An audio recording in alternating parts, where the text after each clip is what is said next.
Vous êtes sur les ailes du Québec. Attachez vos ceintures. On décolle!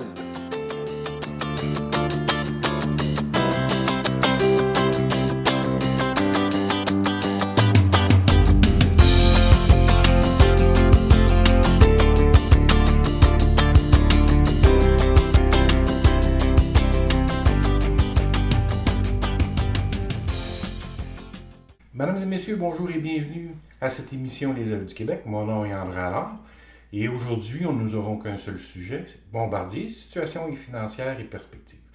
En fait, cette vidéo-ci est la suite de l'émission que j'avais enregistrée avec Claudia Ouellette sur l'Aéropod l'été dernier. Donc, on procède un an plus tard à une mise à jour. Vous allez voir, il y a des choses intéressantes qui s'en viennent pour Bombardier. Mais avant de commencer, je vous rappelle que cette année, les ailes du Québec, je vais diviser des épisodes de manière plus régulière sur YouTube. Donc, je vous invite à vous abonner à la chaîne YouTube, ici en bas. Et comme ça, vous allez pouvoir être au courant dès qu'il y a des nouveaux épisodes qui vont sortir. Également, pour ceux qui veulent suivre la présentation PowerPoint de cette émission, là encore, dans le bas, ici, vous pouvez cliquer dans la section des notes. Dans la section des notes, vous allez avoir un lien pour télécharger la publication PowerPoint. Alors, sans perdre une seule minute, on s'en va à la présentation des prévisions de Bombardier 2021-2022. Avant de commencer, je tiens à mentionner que les informations qui sont contenues ou les prévisions que je fais dans cette émission sont basées sur des informations publiques déjà publiées, soit par Bombardier ou d'autres sources d'informations. Et j'utilise principalement le rapport de gestion du deuxième trimestre de 2021 de Bombardier, ainsi que les réponses qu'Éric Martel a données soit à la conférence téléphonique avec les analystes financiers ou encore avec les journalistes le 5 août dernier suite à la publication des résultats financiers. Alors, quand on veut parler de Bombardier, évidemment, l'éléphant dans la pièce, si on veut, c'est pas un Global 7500, c'est la dette de Bombardier. L'année passée, la dette a monté jusqu'à presque 11 milliards de dollars en fin de 2021. Et maintenant, elle se situe à 7,4 milliards de dollars. Donc, Bombardier a utilisé plus ou moins 4 milliards de dollars de liquidités afin de rembourser une partie de sa dette. Elle a aussi émis de nouvelles obligations afin de racheter celles qui venaient à échéance cette année à court terme pour pouvoir reporter les échéances de remboursement plus tard dans le temps. Au 5 août, puis si vous regardez la première diapositive sur la dette de Bombardier, on remarque que l'entreprise avait pour 514 millions de dollars d'obligations qui venaient à terme, et cette année, puis un autre 534 qui venait à terme l'année prochaine. Au cours des derniers jours, Bombardier a émis pour 750 millions d'obligations, puis elle a annoncé qu'avec cet argent-là, elle allait rembourser ces deux tranches-là de 514 et 534 millions de dollars. Les nouvelles obligations sont à échéance en 2028, puis Bombardier va probablement utiliser 300 millions de dollars de sa trésorerie pour rembourser ce montant-là. De sorte que la dette réelle dans quelques semaines va être de 7,1 milliards de dollars et non plus 7,4. La stratégie de Bombardier au cours de l'année 2021, ça a été d'être très proactif, de ne pas attendre que les obligations viennent à terme avant de les rembourser. Donc la compagnie a beaucoup géré ça. Il faut s'attendre maintenant, puisque la compagnie n'a pas de dette à rembourser avant 2024, il faut s'attendre que ça soit plus tranquille. Maintenant, ce que Bombardier va viser, c'est obtenir des obligations à très bon taux pour pouvoir remplacer les prochaines qui s'en viennent, puis baisser ses frais d'intérêt. Donc ça, c'est à peu près à ça à quoi je m'attends. Avant, quand Bombardier avait trois divisions, donc avions d'affaires, avions commerciaux et transport, on pourrait rajouter l'aérostructure aussi. La compagnie avait un chiffre d'affaires d'à peu près 16 milliards, 18 milliards de dollars et elle devait maintenir 3 milliards de dollars de liquidité afin de faire face à toute éventualité à court terme. Ce ratio-là, maintenant, si on le maintient, ben, il faudrait descendre de 2 milliards de dollars de liquidité parce que maintenant, elle fait un chiffre d'affaires de 6 milliards. Donc, à peu près la moitié au tiers de ce que c'était avant. Donc, il faudrait peut-être penser à réduire ça. Certainement que Bombardier pourrait descendre sous les 2 milliards de liquidité sans aucun problème. Donc, elle dispose d'une certaine marge de manœuvre en ce moment au niveau des liquidités, ce qui est intéressant. Donc, elle peut faire face à certaines éventualités. Voilà pour la situation de la dette en 2021. Marché des avions d'affaires. Écoutez, là, on regarde ici, j'ai la diapositive de 2019. On va rappeler les grandes lignes. Gulfstream représentait en 2019 33% des ventes, Bombardier 24%, Textron Cessna 16%, Dassault 8%, puis Embraer 6%. La réalité n'a probablement pas beaucoup changé. Vous allez voir que probablement, quand on va afficher les résultats de 2021, Bombardier va s'être rapproché de Gulfstream, principalement parce qu'elle livre beaucoup de Global cette année, donc des avions de grande valeur. Donc, en termes de part de marché, ça va s'améliorer pour Bombardier. 61%, 60, pardon, ping, ping, ça va pas bien. 67,1% des livraisons en 2019 se sont faites en Amérique du Nord, 14% en Europe, 8% en Asie, 5,9% l'Amérique latine, 6 mettons, et 4,6% le Moyen-Orient. Ça demeure, ces proportions-là demeurent en ce moment. C'est encore et toujours les États-Unis qui traînent ou qui déterminent le marché des avions d'affaires. L'autre chose intéressante à dire à propos de Bombardier, ou du marché des avions d'affaires, c'est que 71% des appareils sont détenus par des entreprises privées, ce qu'on appelle du corporate flight en bon français. 19% c'est des compagnies de nolisement, puis 3% à des compagnies qui font du fractionnel comme NetJet ou FlexJet. Cette proportion-là est appelée à changer dans le futur, mais pour l'instant, il n'y a pas eu de grosses évolutions dans le marché. En 2020, il y a eu une baisse de 20% des livraisons. À court terme, je ne considérerai pas les livraisons de 2020 pour établir des prévisions parce que c'est un marché tellement atypique, il y avait tellement de choses étranges et de disparités régionales que ça ne veut pas dire grand-chose. Mais ce qu'on sait, c'est qu'il y a un rebond dans l'aviation d'affaires et il est très important. L'année 2021 va probablement être la meilleure année de l'histoire de l'aviation d'affaires en termes du nombre de vols effectués, puis en termes du nombre d'heures de vol, surtout dans le marché des super mid-size comme celui du Challenger 350. Ce sont surtout les compagnies de nolisement d'avions qui mènent en ce moment. Eux, ils sont à 30-40% de ce qu'ils étaient pour la période comparable en 2019. Donc, ils sont vraiment très au-dessus. Et eux, leurs avions roulent à plein. Il y a peu de temps mort pour ces gens-là, ce qui est une bonne affaire. Ça veut dire que ces entreprises-là encaissent de bons profits. La seule chose qui est un peu en retard en ce moment dans l'aviation d'affaires, c'est les turboprops, puis évidemment les déplacements intercontinentaux.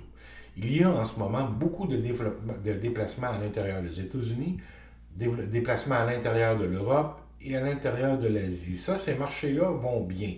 C'est évidemment à l'intercontinental, donc les vols transocéaniques, là, ça, oubliez ça. Pour l'instant, ça n'a toujours pas repris et on ne voit pas quand ça va reprendre. Ce qu'on constate aussi, c'est que à chaque nouvelle vague de la COVID-19, il y a de plus en plus de gens qui deviennent clients de l'aviation d'affaires. Et ça, il faut se comprendre. On en a tous marre de la COVID-19. On est écœurés par les Québécois et on aimerait bien que ça cesse. On a envie de reprendre à voyager, on a envie de retrouver un semblant de vie normale.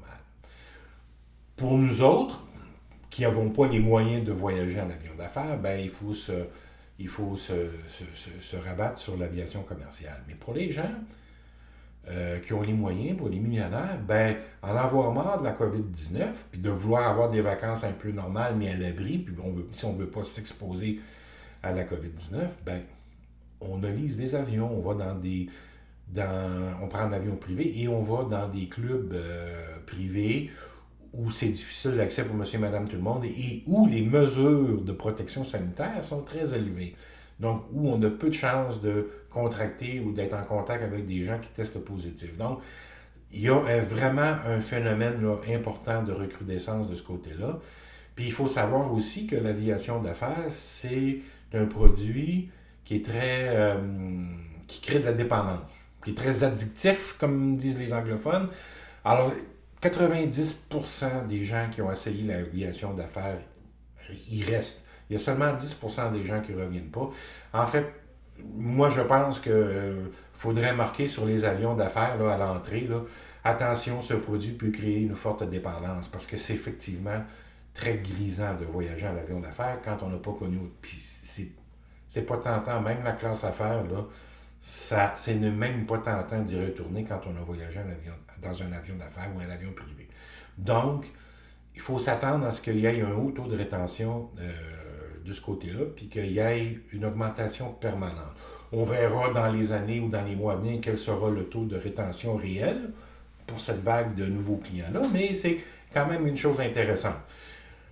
Fait intéressant, lors de la conférence de presse avec les journalistes, le président de Bombardier, M. Martel, a mentionné qu'il y avait une forte proportion de clients, ou une proportion significative. Il n'a pas dit forte, une proportion significative.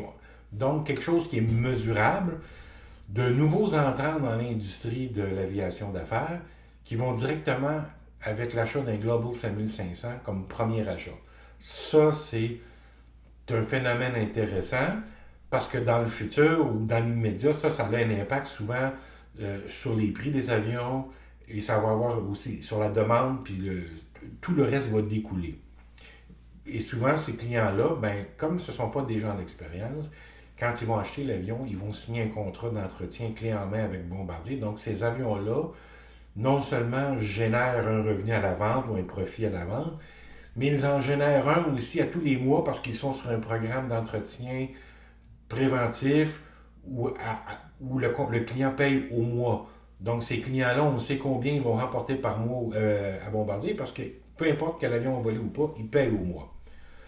Tous les fabricants d'avions d'affaires en ce moment rapportent une augmentation de nouvelles commandes. Donc, ça aussi, c'est un phénomène intéressant. Maintenant, personne n'ose encore se commettre sur les cadences de production de 2022 parce qu'on attend vraiment d'avoir suffisamment de commandes pour y aller. Situation du Challenger 350, ben écoutez, la moyenne annuelle de livraison ou sa zone de confort en termes de livraison d'appareils, c'est 50 par année.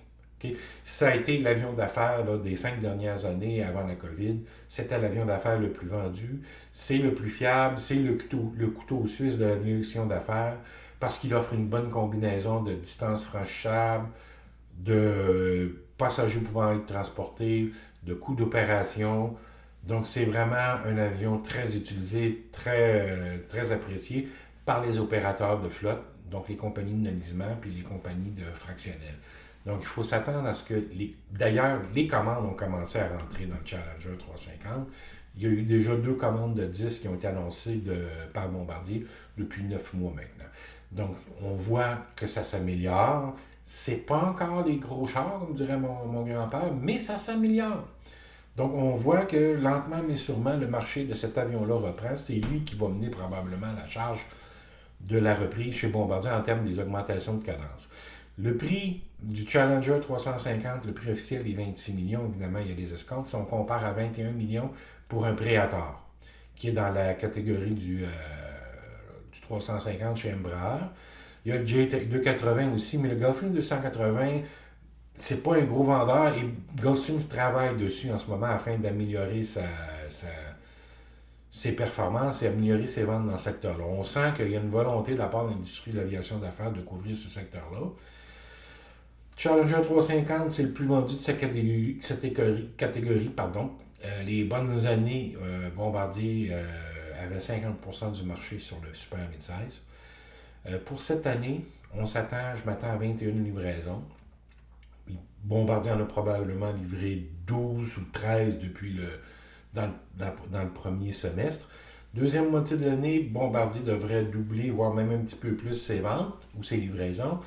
Mais donc 25 cette année, 36 l'année prochaine, on s'approche d'un retour à la normale dans le cas du Challenger 350. 650, ben le Challenger 650, avion en fin de vie utile, c'est un vieux programme qui a plus que 40 ans, mais qui, bon an, mal an, se maintenait avant la pandémie à 25 livraisons par année, ce qui était quand même un niveau acceptable. Là, on est dans le 12 livraisons par année cette année. En fait, je m'attends à 12 à 13 livraisons pour cette année, puis probablement une quinzaine en 2022, mais ça reste à vérifier. C'est quand même, si on compare au Cessna Longitude, qui est listé à 25 millions, le Challenger 650 est à 32 millions, mais Bombardier a une grosse marge de manœuvre sur le prix de cet avion-là. Donc, ils les vendent probablement beaucoup plus bas que 32 millions. Mais ça demeure un avion en fin de vie utile. Moi, je vois l'utilité de ce programme-là, je vais me répéter encore, là, pour tester des nouvelles technologies. Donc, le 650 pourrait devenir un très bon banc d'essai pour de nouvelles technologies. C'est un bon candidat. Global, la famille Global, le nouveau pain et le beurre de Bombardier, et c'est pas peu dire, en fait, la moyenne de livraison annuelle de Bombardier sur cette famille-là, c'était 40 avions par année. Il y a eu quelques pointes à 80 dans la période en 2014 et en 2015. Là, on était à 80, 60, en haut de 70 en fait. Et à cette époque-là, écoutez, c'est le Global qui payait le financement du C-Series à l'époque. Bombardier était sous pression pour, euh, pour livrer, pour générer des liquidités. Puis c'est le Global 5000, la famille Global qui donnait, qui amenait l'argent au moulin. Donc, de l'eau au moulin, pardon. Il y a toujours la confrontation Bombardier-Gulfstream qui a cours. Maintenant, c'était le Gulfstream 650. Il arrive le Gulfstream 700 sur le marché, qui est le compétiteur du 5500. C'est un bon. Écoutez, c'est une compétition intéressante et à suivre, mais ce qui est certain, c'est que le Global 5500 a permis à Bombardier de reprendre, en tout cas, du moins temporairement, le haut du pavé dans les avions de grande taille, et à forcer à réagir Gulfstream qui sort le Gulfstream 7500. Fait intéressant, dans le marché des avions d'affaires, l'arrivée de la COVID-19 a fait disparaître un peu la crainte de la perception publique au niveau du flag scan qu'ils appellent en Europe, là, donc la honte de voler, si vous voulez. Puis les pressions écologiques ont complètement disparu pour les acheteurs d'avions d'affaires. En fait, ils n'achètent pas, ils louent en ce moment du temps d'avions d'affaires. Donc ça a été une surprise agréable. Les préoccupations environnementales demeurent, mais la pression pour arrêter de voler n'est plus la même qu'elle était avant la COVID-19 parce que les gens qui ont les moyens de voler veulent voler puis ils veulent voler en sécurité, donc ils prennent des avions privés. Il y avait juste deux compétiteurs dans ce marché-là. Maintenant, il y en arrive un troisième qui est Dassault avec le Falcon 10. Écoutez, les spécifications du DICIC sont très intéressantes. C'est un compétiteur. Dassault a commencé à en vendre quelques-uns, mais les ventes vont être modérées. Tant que l'avion ne sera pas certifié, ça ne sera pas la folie furieuse pour les ventes. C'est après qu'on va voir si ça marche bien, puis si c'est un bon pari pour Dassault, le Falcon 10. Si jamais le marché répond bien, Bombardier va devoir réagir. Et n'oubliez pas qu'elle a toujours en main la carte du Falcon 8. Pardon, du Falcon. Oups, excusez-moi. Elle a toujours en main la carte du Global 8000 qu'elle pourra utiliser puis comme plateforme pour compétitionner le D6 au besoin. Donc, elle pourra ajuster la distance franchissable ou encore les technologies qui seront dans l'avion afin de venir reprendre un petit peu le dessus sur le Falcon 10. C'est à suivre. Revenu de Bombardier en 2021. L'an passé, j'avais établi que pour 2021, les revenus de Bombardier, c'est de 5 950 millions. Aux dernières prévisions trimestrielles déposées le 5 août, Bombardier a annoncé qu'elle ferait 5,8 milliards de dollars en 2021, ce qui est assez proche de mes prévisions. Donc, je maintiens mes prévisions à 5,950 millions, 5 milliards 950 millions. Probablement qu'ils vont même dépasser ça, mais là, je suis assez proche, je suis assez à l'aise. Là où j'étais un petit peu dans le champ dans mes prévisions l'année passée, c'est au niveau des livraisons. Là, ce qu'on voit venir maintenant, OK? Dans la première moitié de l'année, Bombardier avait livré 55 avions d'affaires. La projection de Bombardier, c'est entre 110 et 120 pour cette année. Puis le Bombardier a annoncé que c'est plus proche du 120 que du 110 qu'on va atteindre. Le troisième trimestre, avertissement au troisième trimestre, les livraisons vont baisser, c'est normal. Il y a eu 3 semaines d'arrêt de production pour reprendre et connaître une fin d'année, comme c'est souvent le cas dans l'aviation, avec plus de livraisons en fin d'année. À ce jour, Bombardier avait livré 33 Global, avions de la famille Global. Bombardier ne donne plus de détails sur les types d'avions dans une famille. Donc, on sait que c'est 38 Global, 36, voyons, pardon, tout mélanger de mes chiffres. On sait que c'est 33 Global de livrés, fort probablement 20 à 22 7500, puis le reste des 5005, 6005, 5000, 6000. OK? Elle va livrer 20, je m'attends à ce qu'elle livre pour l'année au complet, 48 Global 7500, 25 Global des autres familles, 5600, 5500, 6005, 5000, 6000. Donc, pour un total de 73 livraisons de Global cette année. C'est énorme. Et d'ailleurs, quand Éric Martel a été questionné sur les augmentations de cadence possibles à venir chez Bombardier, il a mentionné que dans le cas du Global, ils étaient pas mal au maximum de ce qu'ils pouvaient produire sans réinvestir dans ajouter de la capacité de production. Donc, 73 livraisons de Global cette année, retenez ça, ça risque d'être un chiffre similaire, peut-être un petit peu moins l'année prochaine, mais 73 pour cette année. Challenger, on est à peu près à Challenger 6,50 et 3,50. Au 5 août, Bombardier en avait livré 18. Donc, on est à plus de 36 pour l'année. Probablement 13 Challenger 650 et 25 Challenger 350. Bombardier a également livré 4 Learjet depuis le début de l'année. On en met 4 de plus pour la balance de l'année. Et on arrive quand on y va au prix catalogue, on arrive grosso modo à un total de 6 milliards 50 millions de ventes d'avions d'affaires pour cette année. Là encore, là où il faut jouer un peu, il faut comprendre comment ça devient difficile de prévoir les revenus de Bombardier, c'est qu'il y a toujours des escomptes dans l'aviation d'affaires, même si elles ne sont pas aussi importantes que dans l'aviation commerciale, dans les avions de ligne, il y en a une. L'an passé, j'avais évalué des escomptes de 10%, puis en réalité, quand je regarde les chiffres qu'on nous présente, c'est probablement plus près du 18% l'escompte général. C'est beaucoup plus élevé que je m'y attendais, mais il y a une chose dont je n'ai pas tenu compte, c'est que les livraisons de cette année des Global 5500, 5005 et 6005, c'est des livraisons avec des prix de promotion ou de lancement, donc avec de forts escomptes. Plus on va avancer dans ces programmes-là, moins les escomptes vont être élevés parce que de toute façon, la demande est forte. Il y a suffisamment d'acheteurs qui se présentent aux portes pour ne pas avoir à donner de gros escomptes, ne plus avoir à donner de gros escomptes. Mais la réalité est que pour cette année, ça va continuer dans cette traque-là. Donc, je m'attends à 4,9 milliards 4 milliards 950 millions de revenus de l'aviation d'affaires. Si on avance à la diapositive suivante, c'est ce qu'on a. Autre revenu, 1 milliard, ça c'est les revenus des services après-vente. C'est en ligne. On est à 500 millions pour la première moitié de l'année, puis un autre 500 millions dans la deuxième moitié de l'année. Total, donc 5 milliards 950 millions de revenus cette année. J'ai de la misère avec mes chiffres, aidez-moi quelqu'un.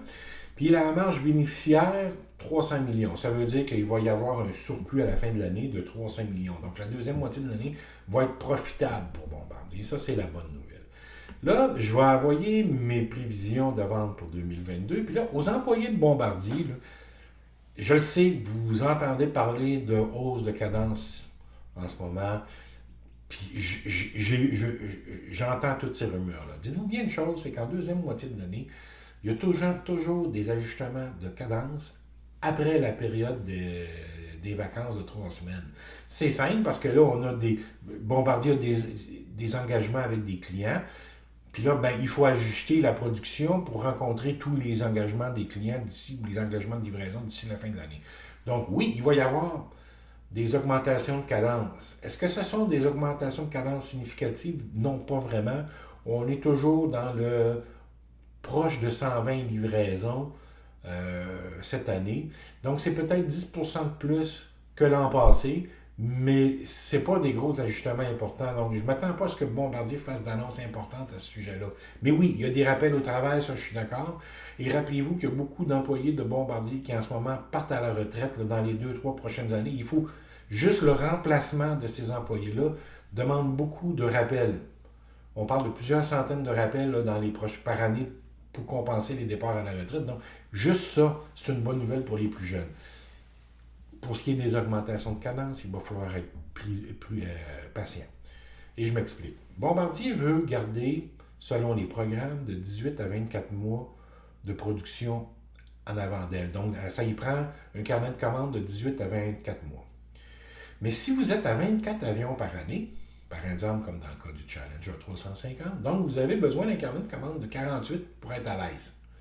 Mais si vous décidez de monter à 36 avions par année, votre carnet de commande doit être de 72 appareils pour être capable de fournir 2 ans, le fameux coussin de 2 ans. Donc, dans le contexte actuel, avant de passer à 36, une cadence de 36 par année, Bombardier va vouloir s'assurer d'avoir pas loin de 72 avions en commande. Donc, c'est ça qui est la difficulté. Tu n'attends pas nécessairement que tu en avoir 72. Probablement quand ils vont être à 60, 65 avions en commande, donc à produire, là, ils vont commencer à vraiment mettre en place les augmentations de cadence. Puis d'autant plus que souvent, si tu as 60, 65 avions dans tes arriérés de commande, puis que tu es en discussion avec d'autres clients pour d'autres commandes supplémentaires, là, tu vois que, OK, je peux augmenter maintenant. De toute façon, j'ai des nouvelles commandes. Le volume de discussion avec des clients ou le niveau d'intérêt des clients pour de commandes à venir aussi, c'est un indicateur qui peut être utilisé par la direction pour justifier ces augmentations. Donc, pour le marché, pour la prévision des ventes de 2022, livraison, je dis vente, mais ça devrait être livraison, pour les revenus d'avion d'affaires, je reviens avec 48 Global 5500, 25 Global 5500, 15, là on passe à 15 Challenger 650, 36 Challenger 350. Et je vous dirais que le point faible, là, c'est le Challenger 350. Ça se peut que ça soit plus. OK? Prenez note. Donc, total des revenus bruts au prix catalogue, 6 milliards 350 millions. Escompte moyen 14%, mais comme j'ai mentionné tantôt, plus le volume, plus la demande augmente, moins il y a de fortes escomptes. Puis là, l'année prochaine, on va commencer à avoir les livraisons des avions commandés cette année, donc commandés avec une moins forte escompte pendant une période de forte demande. Revenu de l'aviation, des ventes d'avions l'année prochaine, donc 5,460 milliards. Autres revenus, donc ça c'est service après-vente, on a une augmentation de 40% par rapport à cette année. Et là, je vais expliquer ça. Je vais vous expliquer cette augmentation-là. Déjà, dans sa présentation de son plan stratégique au mois de mars dernier, mois de mars ou février dernier, lorsque Bombardier a présenté son plan stratégique de 5 ans, l'objectif était de faire doubler les revenus des services après-vente de 2021 à 2025, donc de l'amener à 2 milliards de dollars par année en 2025. 2021, la prévision est 1 milliard, ce qui laisse 4 années pour doubler ce volume-là. Donc, des augmentations moyennes de 250 millions de dollars par année, juste avec l'ajout des nouveaux centres de services qui vont ouvrir. Là. Il y a plusieurs. Dans les 18 prochains mois, il y a 4 gros centres de services à l'aviation d'affaires de Bombardier qui vont ouvrir un peu partout. Il y a, entre autres, Miami, il y a Melbourne en Australie, il y a Singapour et il y a aussi Biggin Hill à Londres. Donc, il y a 4 grands centres d'aviation d'affaires qui vont ouvrir. Déjà là, ça devrait amener un surplus de revenus de ce secteur-là. Et en plus de ça, bien, écoutez, en ce moment, les avions d'affaires volent à plein aux États-Unis. C'est vraiment intéressant de voir à quel point les avions volent beaucoup. Plus les avions volent, plus ils ont besoin d'entretien et plus ça va générer de revenus. Donc, Bombardier pourrait aller chercher facilement 125 millions de dollars de revenus supplémentaires cette année, en 2022, avec les ventes d'avions. Parce que là, en ce moment, les avions volent beaucoup. Les avions volent, donc, oui, on entretient, mais les gros travaux d'entretien vont venir quand ça va ralentir cet hiver, pendant la période d'hiver. Quand il va y avoir un premier ralentissement normal ou saisonnier, il va falloir entretenir les avions. Et là, préparez-vous, il va y avoir de l'ouvrage puis des commandes chez Bombardier. On ne parle pas d'avions neufs, on parle bien de commandes pour l'entretien. Donc ça va être la prévision pour l'année prochaine. Évidemment, je me sens un petit peu comme l'analyste au hockey qui a à peu près prédit le bon résultat du match précédent. Puis là, il faut que je prédise le résultat du match qui s'en vient. Puis c'est un petit peu difficile parce que j'étais proche. Dans bien des catégories, j'étais proche pour les prévisions de 2021.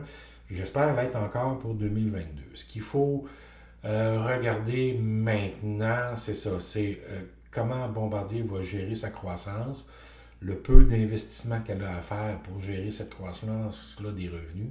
Ça me paraît intéressant. Il y a encore quand même 7,4 milliards de dollars. C'est encore une très bonne dette. Il faut s'attendre à ce que la compagnie fasse quand même un bon profit sur ses revenus en 2022. Moi, j'ai mis 10% de marge bénéficiaire, donc j'ai mis 686 millions de profit l'année prochaine, ce qui me semble tout à fait raisonnable parce que comme il y a des fortes augmentations de revenus dans le secteur des services après-vente, c'est le secteur le plus payant, le plus rentable, donc c'est ce qui devrait générer le plus de profit. Fait que c'est ce que je vois pour cette année et l'année prochaine pour Bombardier. J'ai bien hâte de voir si ça va se concrétiser, ces prévisions-là, parce que faut pas oublier, c'est que Bombardier demeure le plus gros employeur en aéronautique au Québec. Il y a quand même tout près de 8000 personnes qui travaillent chez Bombardier au Québec. C'est un gros employeur en aéronautique. Donc, ça demeure une locomotive, si on veut, là, pour l'industrie aérospatiale. Donc, c'est important que cette compagnie-là fonctionne bien pour que notre industrie aérospatiale fonctionne bien. Je pense que le pire est derrière et le meilleur est à venir pour Bombardier. Donc, on va voir si ça se concrétise. Puis, je vous remercie beaucoup pour votre temps. Je vous rappelle de ne pas oublier de vous abonner à la chaîne YouTube. Et je vous dis au revoir et à la prochaine.